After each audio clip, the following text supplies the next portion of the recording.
Hello, we're live. Yay!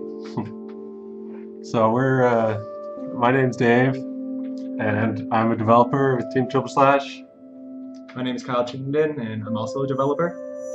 My name's Paige. I'm slightly off camera at the moment. He's I'm over also there. a developer. So yeah, we're gonna just I guess play through some of our most recent game build of Magnetic by Nature. So this was a Kickstarter project back in May. Developer and it was originally an Xbox Live arcade game, My name's Xbox Paige. Live I'm indie slightly game, off camera at the moment. where I'm also a indie developer. chick found it. So yeah, we're continuing to develop it, and we plan on releasing our game build Mac, Linux, and PC. This was a Kickstarter. So yeah, we've got the chat open. Any questions you've got for us, please feel free to ask. It was originally an Xbox Live. Thanks for our Spazo. We spent a lot of time on the aesthetics of it. So yeah, we're continuing to develop it, and we plan on releasing. We need to mute the feed in the browser. Oh, this was a good call. We'll close it. Thanks for the heads up. Thank you. Better? Yeah, we closed it. So Audio doing feedback. Still Yeah. doing feedback? it should be good now.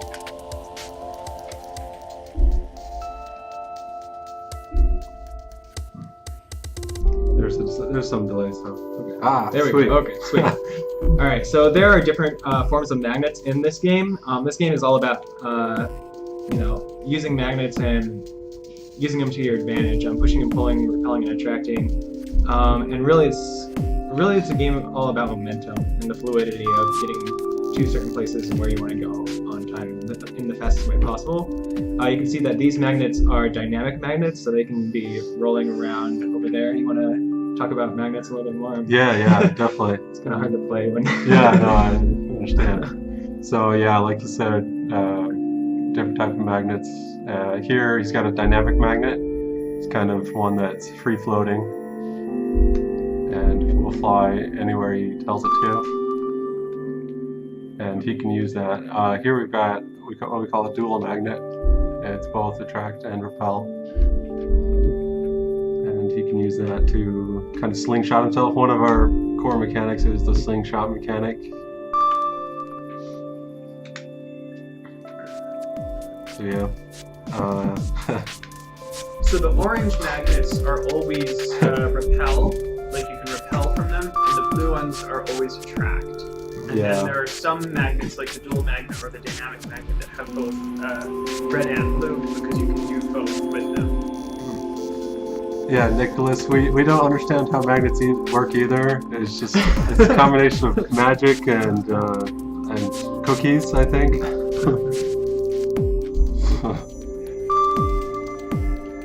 So Master Blood says he loves the body physics of our character. The body physics. Thank you. Kyle here was the main animator, so every animation you see of the character is done by him. And I think he's gone through about 20 iterations on each animation. It's been a long process. Yeah, no unicorns to make magnets work, just magic, generic magic. So we have a question. Did we submit this to Indie Megabooth? We have not yet because we want to be at PAX Prime rather than PAX East. We just didn't have enough money to do both, and the one that just ended was for PAX East. So as soon as they start accepting submissions again, we are totally all over that. Yeah, we definitely want to be part of Indie Megabooth. So. Alright, now getting into a little bit harder levels, using a couple dynamic magnets, and these are just like free-flowing. A lot of people have fun with these. You can just, fling them around, throw them anywhere you'd like. Just a fun part of our game, I think. Yeah, definitely. And really something that people can get into and don't even have to go through the level. They can just, Oh, it's Mega Pie Man. Oh, hey, Mega Pie Man. What's up? We've interacted with him a few times in the past. He's interviewed us. Yeah, he's always been a strong supporter of this game, so we're thankful for that. Yeah, as well as Indie Gamer Chick and Fedora Gamer. I don't know if he'll be on. Fedora Gamer, he might make an appearance. So Indie Gamer Chick asks, where did the idea come from? So that's an interesting story that I didn't know the full story myself until kind of recently. The developer that came up with the idea is not with us at the moment, but he had been working on another game, kind of just in his head, and he was getting very frustrated because he had different ideas that he couldn't quite figure out how to put them together. And I guess in frustration, he was pacing back and forth in his kitchen, and there were some kitchen magnets on his fridge, and he just stopped, and in this flash was like, "That's it! I'm making a game about magnets!"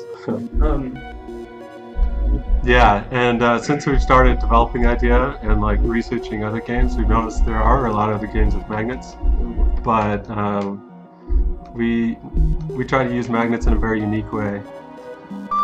Yeah, I think maybe what feels different to me about our game versus, like, for example, Teslagrad or other magnet games is that it's less about the physics, less about like the magnet physics and more about the momentum of the movement. Yeah. The fluidity. Yeah. Sure. Yeah. At least that's what we're shooting for.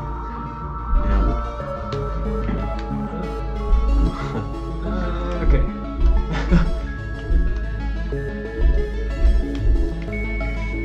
Yeah, like even non-magnet centric games have had magnets in them a lot. Like even some of the Zelda games. Definitely. So yeah, I mean it's not a brand new idea, but we definitely spent a lot of time on the feel and of the gameplay, and that's something that doesn't really come across if you're not playing it personally. But we're pretty proud of how the game feels and looks. Yeah. A lot of the polish is thanks to our artists, obviously. Well, but don't count especially yourself out. It's definitely a lot to our programmers. They've been squashing bugs forever. So.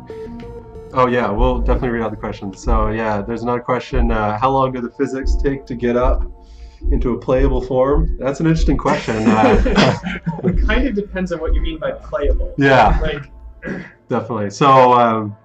Actually, me and one of the other programmers in the team, it was originally a 4-man team, and it was just us 2 programmers.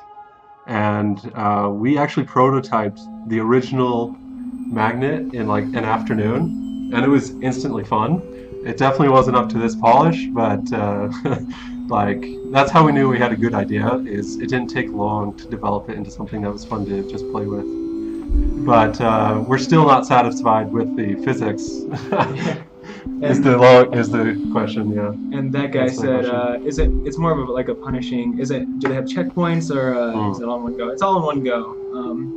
We kind of threw out checkpoints. Our first iteration of this game, we had checkpoints in it, but we wanted it to be more of like a Super Meat Boy feel level, maybe not in the same sort of difficulty, but that you have to go through the whole level within one go.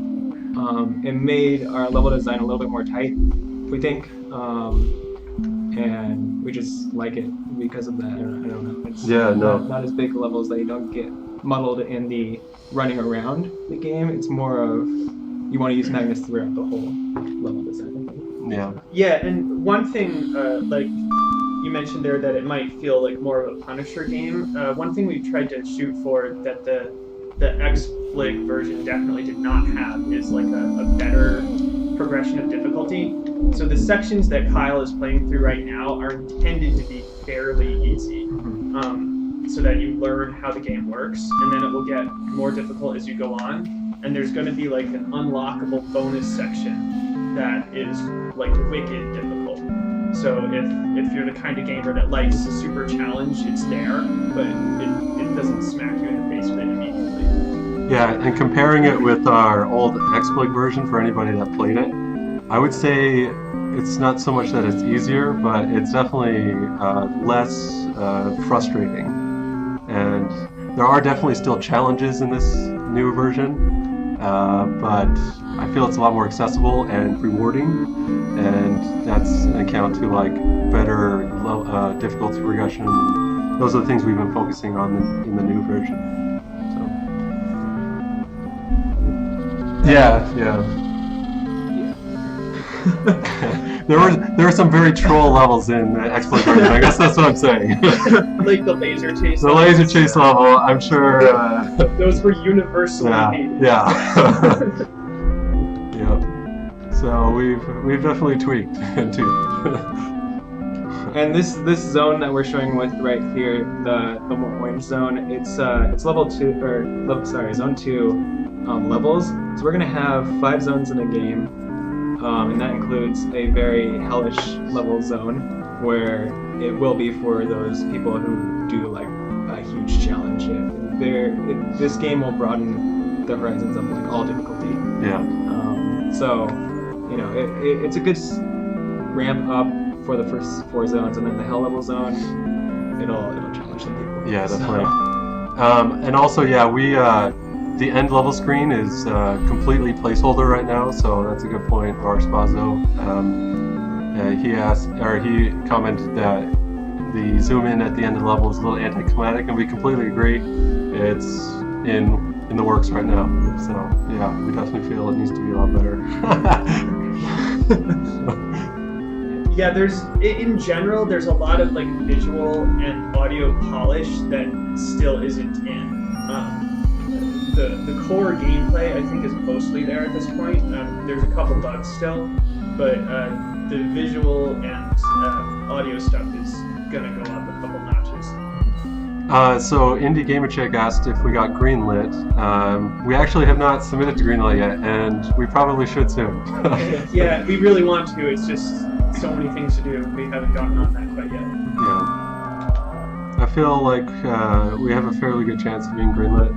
We just need to put in the time and effort in marketing it and putting it up. So. We really want to give the greenlight campaign, you know, a lot of effort and a lot of follow through. So we want to keep that at bay for just a tiny bit more time. So. Yeah, it should be coming out soon.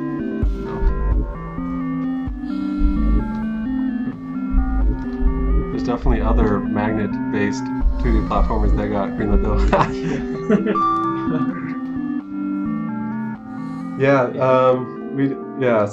Some say we're polishing it too much. And Gamer Chick said she respects that we're polishing it to a mirror shine, and we're grateful for that. That's what we want to do. Are there any plans for co-op, or will this be more solo focused? So this release will only be solo, and it will focus on like solo play and competitive solo play for replayability. So like leaderboard stuff. Definitely. There's a lot of like little tricks that you can do for speedrunners that we try to incorporate into each and every one of our levels. Like for regular players, they might be falling down this ramp with this ball in hand, going pretty slow. But if you're, a speedrunner, you could probably skip that first part, jump onto the second part, and then jump onto the third part, and go from there. I don't know, just like little techniques that we wanted to incorporate. Yeah, we definitely like the idea of speedrunners being able to practice and get better at the game. Mm-hmm. And shout out to Awesome Games Done Quick going out now. Our dream is to have our game played at Awesome Games Done Quick. Yes. To answer Lars Spazo's question about how long has this been in development, we first ever piece of code or any idea that was done about this was done October of 2012, and that's when we started our Xbox Live indie game version of the game. And it was started as a student project at the University of Utah, and it was a 2-semester project. At the end of the 2 semesters, we ran a Kickstarter to see if there was any interest in kind of like making it a really polished version, and we were successful. So after that, we decided we needed to build the game in Unity, and so we could get better cross-platform support, and we've been working on that since about June. So on that note, what you're seeing here has basically been built from the ground up from scratch. Like a lot of design things from the Exploit version were carried forward, but the art and the sound and the code is all new since then. Mega Pie Man asked if we thought about adding collectibles. The answer is yes. Actually, we're planning on that. They're just not working quite yet. Yeah, we have spots and levels for collectibles. We just haven't placed them yet. So. And then the question was asked: are we going to do like a time attack mode? We would really like to. We've got like a whole backlog of things we would really like to do along those lines. It's just going to be a question of finding the time and the resources to make it happen.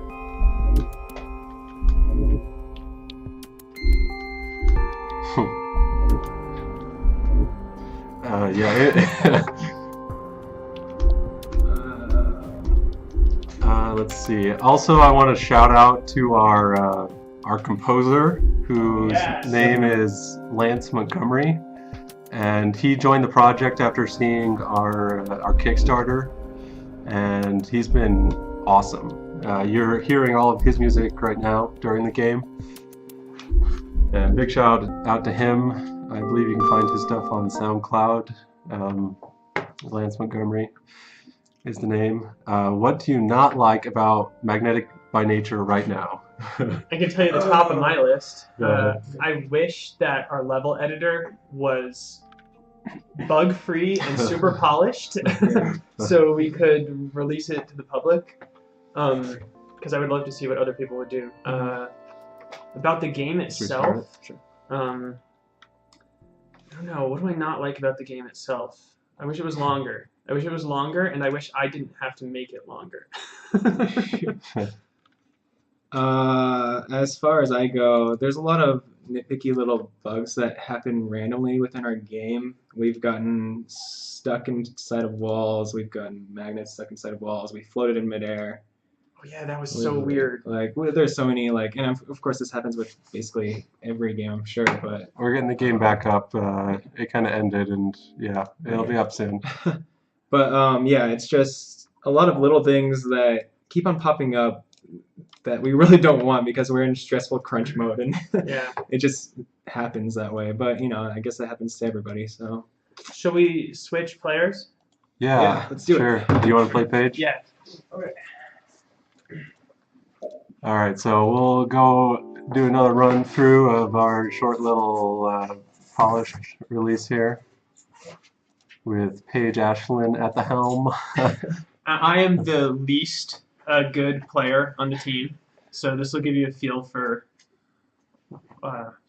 maybe what a more average gamer experience would be like. We'll keep going if there are more questions.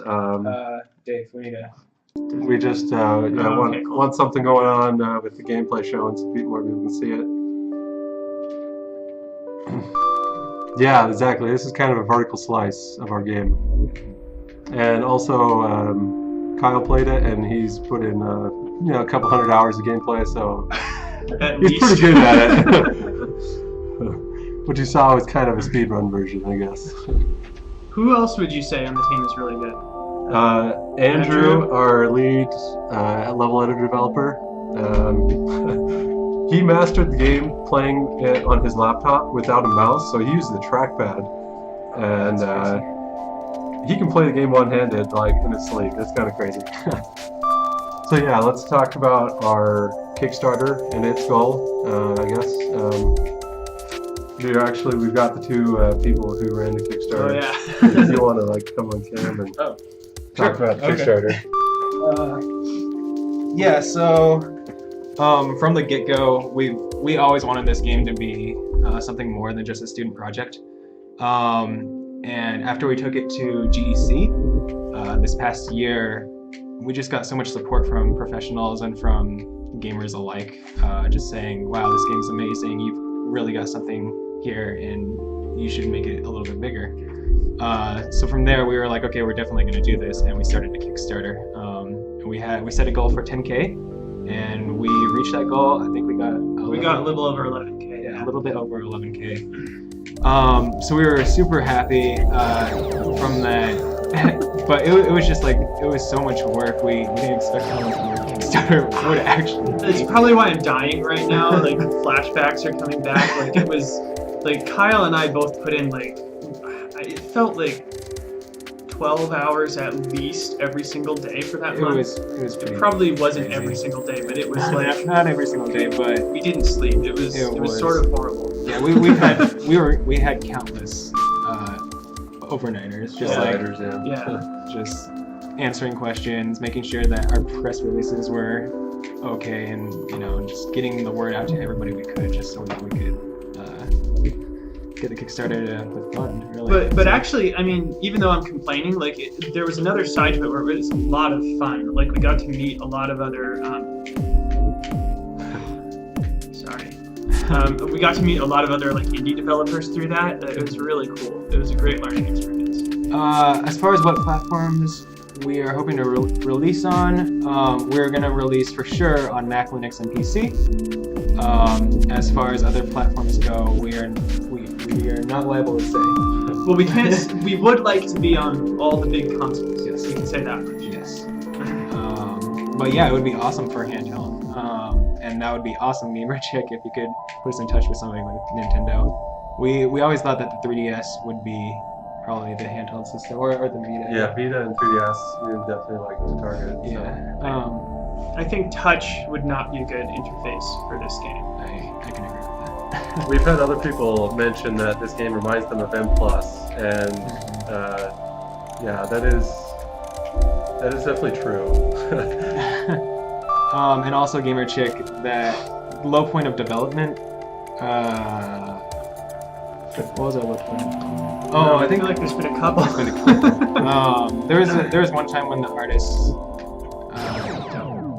kind of like, we weren't really sure where we were going art-wise with the game. Everybody had their own style, and everybody was trying to put it into the game at one time.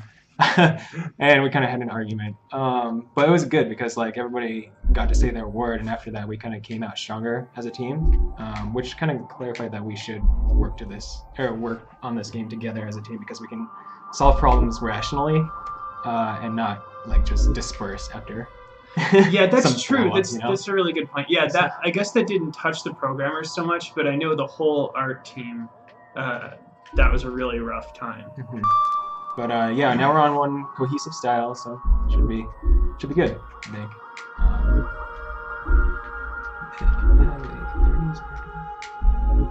Oh yeah, so Art Deco was our direct inspiration. Actually, it was the Chrysler Building was our direct inspiration as far as the Art Deco style goes. Other than that, we had Insanely Twisted Shadow Planet, Samurai Jack, and what was the other one?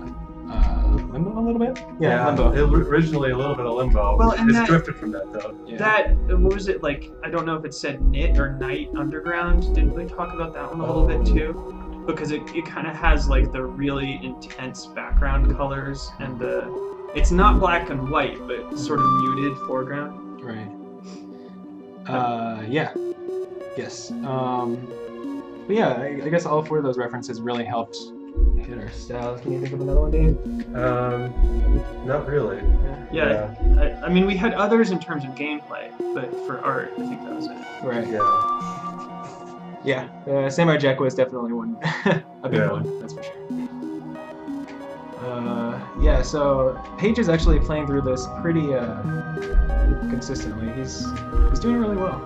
So especially for me, this would be an average gamer. So you can see how we kind of ramp up in difficulty from level to level. So yeah, so we tried to really. It's more of the contrast of we wanted things to stand out more, and we've been trying to fix this issue for a while now. I think we kind of just stumbled upon it, on how to make everything stick out more as far as magnets go, as far as switches go, and doors. And, that was probably one of our two biggest development issues. Like, there's certain things that worked, like from the very beginning, like these triangle magnets that you can see there. But like the dual magnet, we probably went through like 20 different designs for that thing, and people were always confused. Yeah. So, Indie Gamer Chick asked, what grade did we get? We got a B. I'll have you know, I got an A-. And I didn't deserve an A-. No, we got an A. So it was our professors really loved our game, and we were pretty happy about it too. So. Yeah. So I'd like to talk about the music a little bit since someone mentioned the music.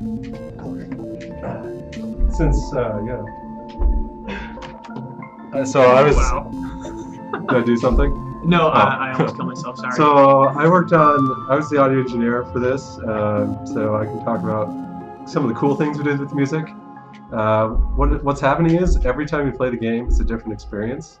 What happens is each level has basically each song is broken up into like 4 to 8 layers, and what level you're playing tells which layer should be playing, but those layers can be at any spot, in the song.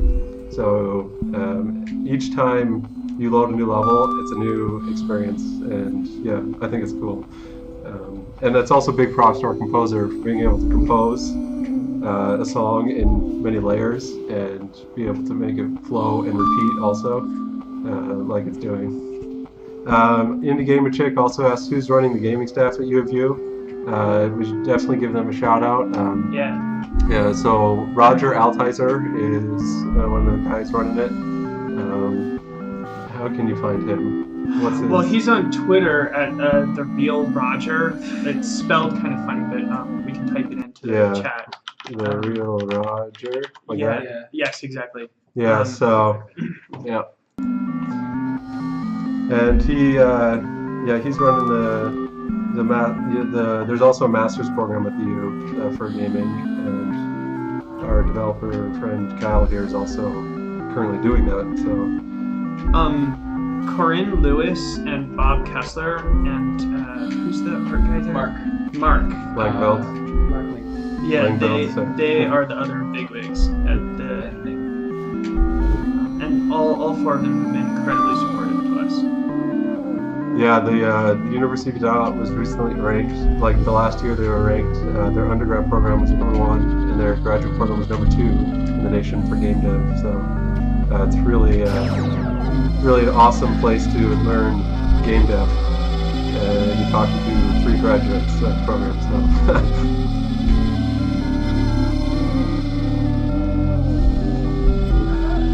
Are there any other questions on there? Yeah, let us know if you have any other questions. We got you. Alright, cool. Yeah. Sweet. Switches doors. Yeah, I didn't miss any questions, right? I don't think so. Is it possible for us to load up? It might not be. But is it possible for us to load up some of the crazier later levels? We need to config file, right? Yes. Okay. So maybe that's something we can do in the future. Yeah, definitely. So, Indie Gamer Chicks, do we feel pride in that we're carrying on the traditions of the beginnings of the gaming industry? For those that don't know, Nolan Bushnell, hi Nolan, love you, founder of Atari and Chuck E. Cheese, we'll figure you for that, went to University of Utah and discovered a game called Space War in their computer science program. Definitely, Nolan Bushnell actually came and spoke at the University of Utah recently, I think it was last year sometime. And he's definitely still proud that he, of his work at the University of Utah. He also did work on Pong, right? Mm-hmm. If I'm not mistaken. Well, he cloned. Yeah, exactly. Exactly. And basically kind of started the arcade. And he started Chuck E. Cheese, and we're definitely proud. I remember walking through the halls of our computer science building, and there's a big plaque with Atari stuff. And does he still smell like pipes? Not post smoking, pipe smoking, and Winterman? I don't know. we didn't get close enough to smell him. So, Small Cave Games asks, is our game entirely free of enemies? Yes, it is. And that was a deliberate design choice. We wanted to focus more on movement and, almost puzzle solving kind of stuff. Our gameplay inspiration was definitely Portal. That was #1. Yeah, we all love playing Portal, and we tried to mimic kind of the fun momentum parts of the Portal, like flying around and gaining speed, and magnets kind of just fit in with that. So. And yeah. Thank you, The Jordan. worst I had ever done on this thing. So yeah, I guess as far as we are right now with this game, we are taking a little bit more time to polish it. It's going to be available for Mac, Linux, and PC in a few months. Probably 2 2 months. 2 months. Probably 2 months. And also it'll be $8, and you can pre-order it on our site right now, www.magneticbynature.com. Let's see. Okay. Indie Gamer Chick has a question. And let's. Sorry. Okay, we're back. What were the wildest ideas that got left on the cutting room? Oh, that's an easy one. That's an easy one. Our original pitch had the robot taking off his head and chucking it and using it as a magnet. And you were also collecting parts to build a second robot. Remember that? Yes, I was excited about your that. spouse robot. Yes. Yep. Significant other robot. But man, there were so many others. Yeah, Like, we there were was gonna have- the mushroom mechanic. Yeah, we were gonna have like mushrooms that would like alter the way your magnetism works. We were gonna have Blocks. Yeah, blocks giant you could moving push blocks. and pull, sticky surfaces. City surfaces. Oh, what was the other one? Oh, bubble mechanic. Yeah, that you'd be in a bubble. Some of these might still happen in like future expansion, but basically, we had a lot more ideas than we had like time or resources to implement them. Yeah.